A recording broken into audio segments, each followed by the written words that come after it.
All right, so let's check out our climate news section. Crop-tastrophe in the Midwest. Latest USDA progress report signals nightmare scenario. Take a look at this. The last 12 months have been the wettest in the history of the U.S. This has created absolutely horrific conditions for U.S. farmers, thanks to endless rains and historic flooding that has stretched on for months. Many farmers have not been able to plant crops at all, and a lot of the crops that have actually been planted are deeply struggling.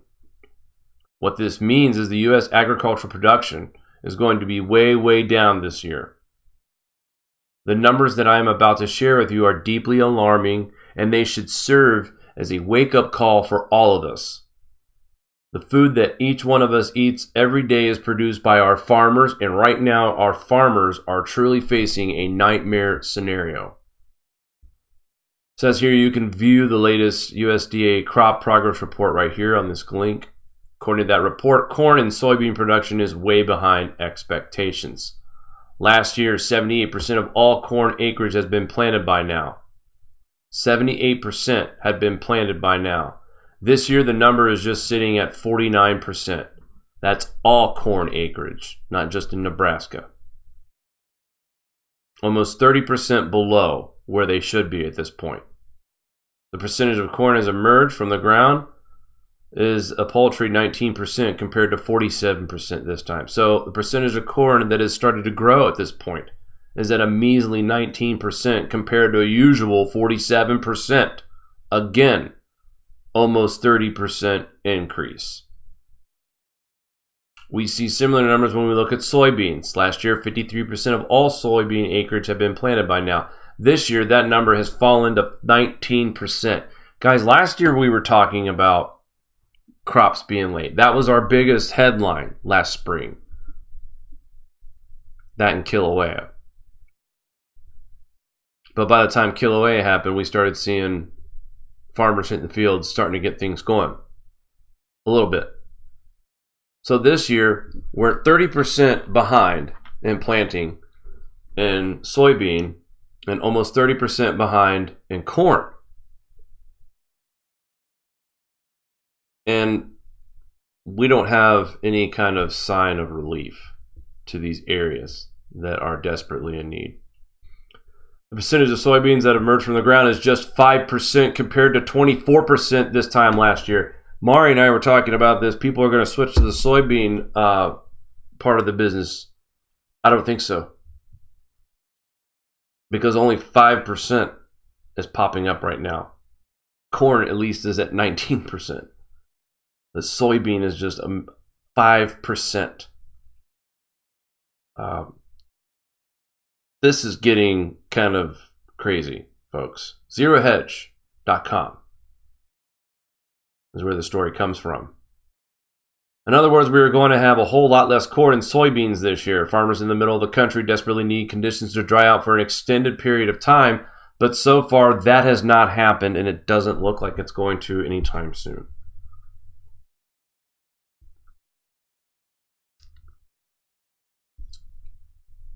He's given an update on Jefferson City tornado. Several EF3 tornadoes since Friday of last week. Dayton, Ohio is the latest city to be violated by EF3 tornadoes. What we are witnessing is definitely not normal, and I have a number of readers write me about this recently. The other day, one of my readers in Montana sent me a photograph of a freak May snowstorm that just hit his area. Another one of my readers in Missouri explained that his boss is freaking out because they haven't been able to get soybeans in the ground. All over the country, people want answers, and they are frustrated with the lack of information they are getting from the mainstream media. Yeah, they're suppressing it, guys. Just like they suppress this channel. The view counts. When we go off the air, we feel the love out there, folks. We know who loves us. And we get a large amount of views in a short period of time, and then magically after 2 hours, it goes to nothing. Come on. We know what's happening. This information is getting withheld. So, folks, when you get this, share it as fast as possible. It's not getting out there quick enough. There's people who don't know what's going on right now because they were told that Al Gore said that hey, we won't see snow past 2013. Okay, so some of these farmers are like, well, I can't put anything in the ground because of all the late year snow. So what the hell is really going on? People are upset. Some of the people that probably fell for the global warming crap are now starting to wake up and realize that we're not warming. We are going through a climate situation, but it's definitely not warming.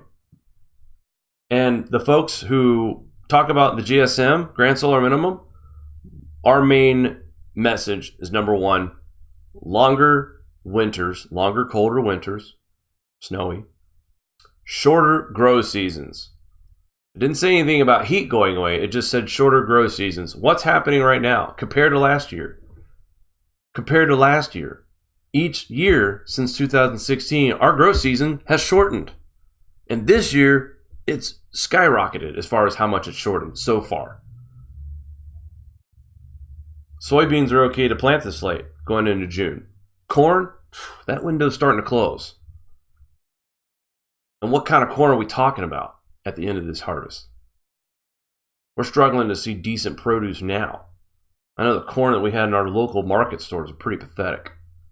$4 for 3 decent looking ears of corn. And then you go buy the bargain bin, which is pulled out of old Farmer Dan's field. You shuck it yourself and, it's pretty measly looking. How long is it going to take?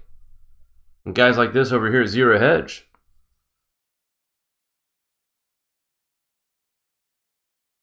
unfortunately, the truth is things are going to get worse. Global weather patterns are dramatically shifting, and there's nothing that the authorities will be able to do to stop it from happening. Finally, somebody who understands that this is all being driven by something that's way bigger than us.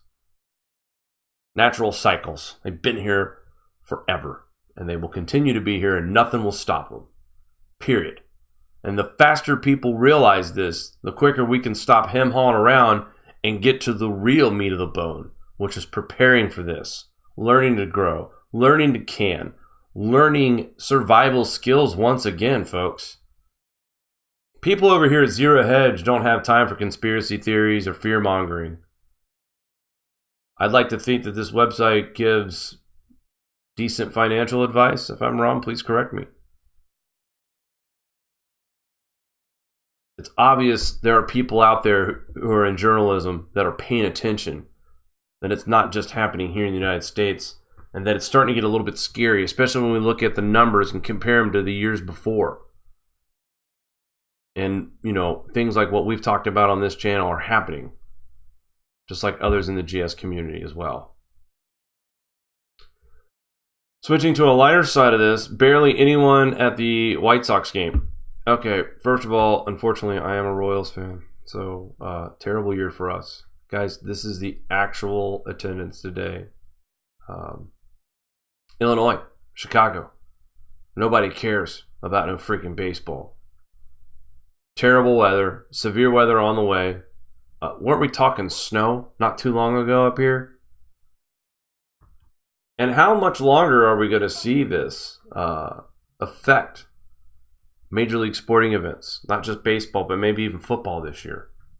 Be interesting to watch to see how the rest of the season plays out for baseball. Each year we keep seeing these freak rainout games and a little bit more than average rainouts. And that number is not up from last year, but it is definitely not going anywhere as far as in decrease. Climate is unpredictable whether you like it or not. That is the truth. Colorado, that's right, folks. We're trying to play baseball here, and there's snow blowing the field.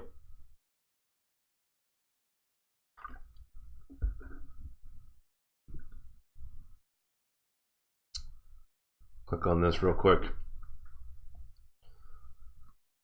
Basically, another opinion article that's pointing out what's happening. No one's calling.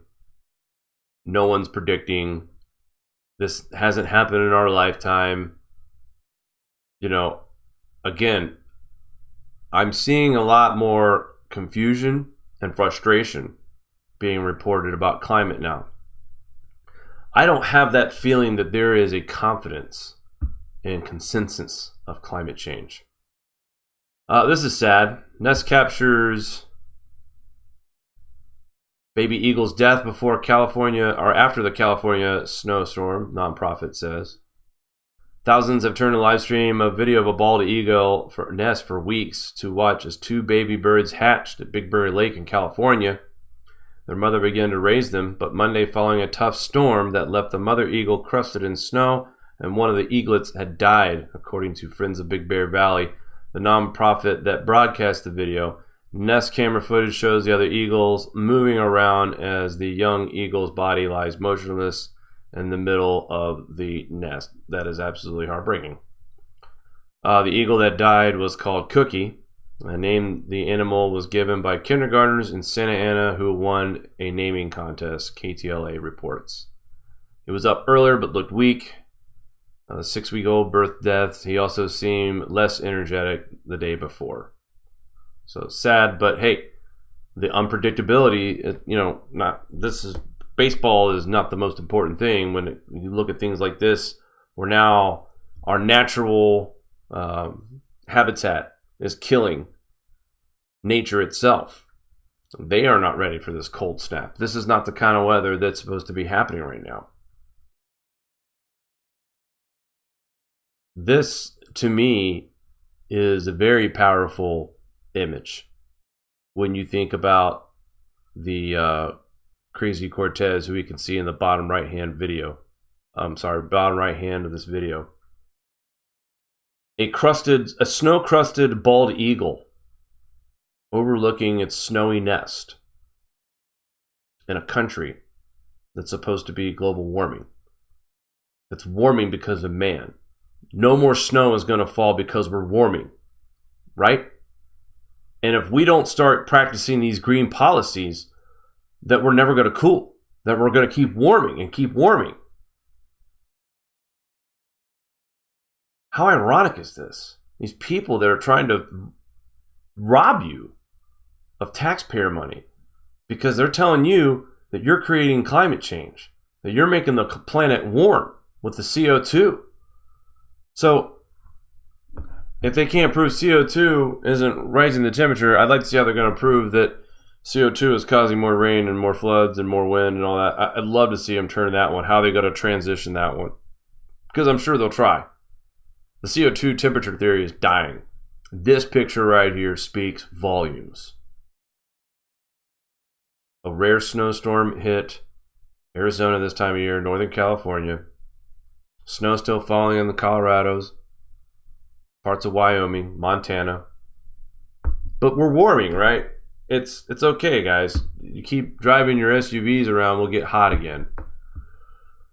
Trump administration might re-examine climate modeling. I wanted to share this because I know this is going to make all my libtard friends freak out big time. Trump administration might re-examine the climate modeling. EPA Minister Andrew Wheeler used an overseas gathering of environment ministers this week to hint that the United States might overhaul the way it uses climate data and modeling. 5 days after his assertion was included in an official document from the Group of Seven meeting in Metz, France, it remains unclear if Wheeler's revealed a potential policy to re-examine climate modeling. It's become uncommon for the United States to have its own climate and energy paragraph in multilateral statements. And on Monday, Wheeler broke away from the 6 other nations on issues like Paris Agreement, providing support for poor and climate-affected countries, and overseas investments in fossil fuels. That much was normal. It happened ever since President Trump took office in January 17, but Wheeler added something new, raising concern among the environmentalists that the United States might be formally questioning climate scientists or climate science inside federal agencies. Hallelujah! If you're a reader of this article and they're trying to spin this as a bad thing, you need to really take a look at yourself and ask yourself, why is this a bad thing? Why would this be a bad thing that Wheeler, who isn't a government elected or a government appointed official, who is trying to show transparency to the American people about how climate science policies are made, why would this worry anyone? You, the taxpayers, should be thankful that there are people in this administration who want to make sure before they sign off on some big hefty tax cut or tax break or tax increase They want to make sure they understand the science of everything. This whole 97% consensus is horse crap. Science is never consensus. Science is there only to be tested over and over and over again, point blank. So I'm glad the United States is considering changing their 100-year-old climate models. And you know what? I hope they're following the suit of the IBM company that the weather.com uses for their forecast, because they include solar activity as part of their climate models. That's a fact. We'll be right back, guys. Do you like this show? Give us a thumbs up. Want to support us more? Share to your favorite social media platform, buy a t-shirt, or become a Patreon. All links are in the description below.